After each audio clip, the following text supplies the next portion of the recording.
Bonjour, je suis le docteur Madani, merci de me retrouver sur mon canal Aloha Santé, le canal qui veut du bien à votre santé. Alors aujourd'hui nous allons voir ensemble une pathologie qui touche nos anciens, le délirium.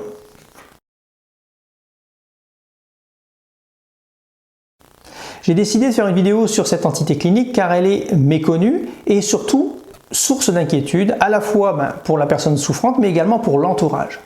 Effectivement, très souvent, les proches se sentent complètement désarmés face à cette situation. Pourtant, la famille joue un rôle essentiel.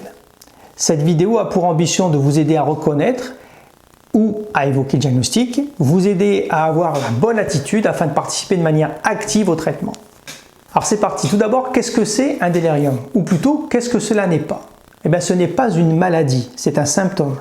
C'est une conséquence ou alors le reflet d'une cause médicale aiguë sous-jacente. C'est une information importante à savoir, car si on traite la cause médicale, eh bien le délirium a des chances de disparaître. Comment je pourrais décrire le délirium? Pour ça, je dois vous parler de ses caractéristiques. Vous allez constater chez votre proche un changement dans son comportement. Attention, ce changement doit se développer en quelques heures ou quelques jours. Ce n'est pas une condition préexistante ou existante depuis longtemps. Vous remarquerez une diminution de sa capacité à soutenir son attention, à focuser comme on dit, avec des difficultés à s'orienter. Il peut avoir une inversion du cycle du sommeil avec tendance à s'activer la nuit puis plutôt somnoler la journée. Et également des troubles cognitifs.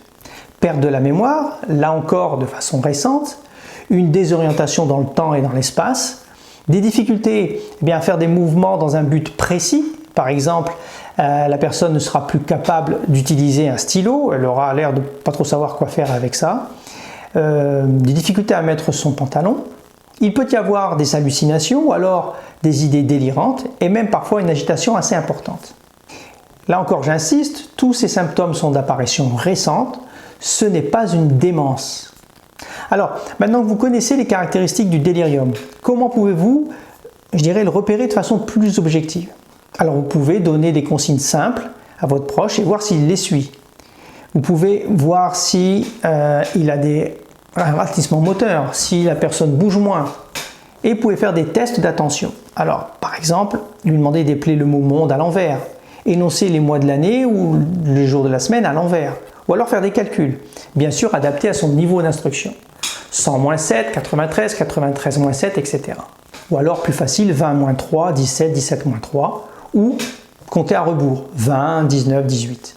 Si vous constatez des anomalies dans ce petit test de dépistage, bien entendu, vous allez faire évaluer votre proche par un médecin qui lui confirmera le diagnostic et recherchera la cause déclenchante afin d'espérer faire disparaître du même coup le délirium. Enfin, s'il y a lieu, il prescrira des médicaments pour traiter une agitation aiguë par exemple. En gros, ce qu'il faut savoir, c'est qu'il y a 3 volets dans la gestion de manifestations cliniques d'un délirium. Premièrement, on fait un traitement non pharmacologique que je vais développer dans quelques instants et pour lequel vous jouez un rôle essentiel. Deuxièmement, le médecin va traiter la cause et troisièmement, il va prescrire des antipsychotiques ou des anxiolytiques au besoin.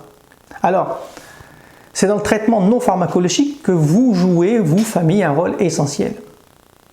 Favorisez une présence familière en permanence avec la personne souffrante, rassurer le parent s'il a des hallucinations sans le critiquer, favoriser une ambiance calme en évitant l'excès de bruit, en parlant calmement, donner des consignes simples avec un seul message à la fois, favoriser l'orientation en mettant en place des repères comme des calendriers, une horloge murale, encourager le port de lunettes et d'appareils auditifs s'il y a lieu afin que le parent garde un contact avec son environnement et bien sûr assurer son confort, sa sécurité, une bonne alimentation et une bonne hydratation, ça c'est important. Voilà en gros ce que vous pouvez faire pour aider votre parent. J'espère que cette vidéo vous sera utile, c'est le but en tout cas. Et puis moi je vous dis à très bientôt. Bye bye.